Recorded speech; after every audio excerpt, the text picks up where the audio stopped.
नमस्ते दोस्तों, स्वागत है आपका आज की इस अनोखी कहानी में, जहां परिवार की विरासत, इतिहास के घाव और पहचान की तलाश सब कुछ एक साथ गुथा हुआ है। आज हम बात करेंगे रॉबर्ट हॉल यानी बैरुक के नाम से लिखी गई कहन और बहू किताब लास्ट इनहेरिटेंस की। यह कहानी एक परिवार की गाथा है जो पीढ़ी दर पीढ़ी चलती है और हमें ले जाती है औपनिवेशिक और उत्तर औपनिवेशिक अफ्रीका की सच्चाइयों के साथ। शुरुआत होती है वंश की जड़ों से और धीरे धीरे कहानी पहुंचती है एडम पैट्रिक हॉल तक, एक ऐसा व्यक्ति की जिसकी जिंदगी के फैसले, संघर्ष और रिश्ते सिर्फ उसकी तकदीर को नहीं बल्कि आने वाली पीढ़ियों को भी आकार देते हैं। दोस्तों, इस किताब का सबसे बड़ा दर्द है गुमशुदा विरासत, नस्लीय भेद का जख्म, अपनापन न मिलने की पीड़ा और मिश्रित नस्ल के बच्चों का वह असली विरासत खो देना जो उनका हक था। लेखक ने बेहद संवेदनशील शब्दों में दिखाया है कि कैसे एक समुदाय पहचान, जमीन और सत्ता की खींचतान में बढ़ जाता है और बीच में फंसे लोग उनकी रोजमर्रा की जिंदगी किस तरह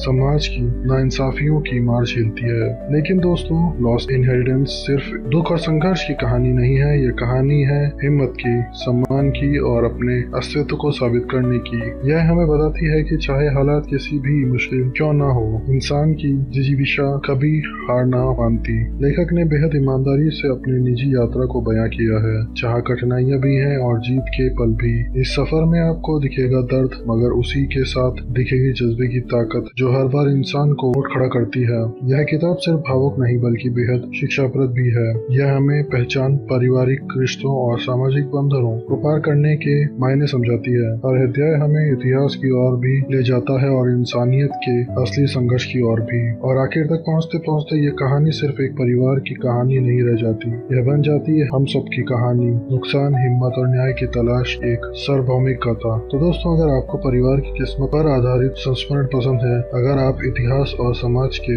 आईनों में झांकना चाहते हैं, अगर आप यह देखना चाहते हैं कि कैसे इंसान हर अन्याय के बावजूद खड़ा होता है, तो लॉस्ट इनहेरिटेंस आपके लिए ही है। तो देर मत कीजिए, इस किताब को पढ़िए और डूब जाइए उस सच्ची और गहरी कहानी में, जहाँ खोई हुई विरासत, हिम्मत और इंसानियत तीनों एक साथ सामने आते हैं। और अपने खाली समय का आनंद उठाइए।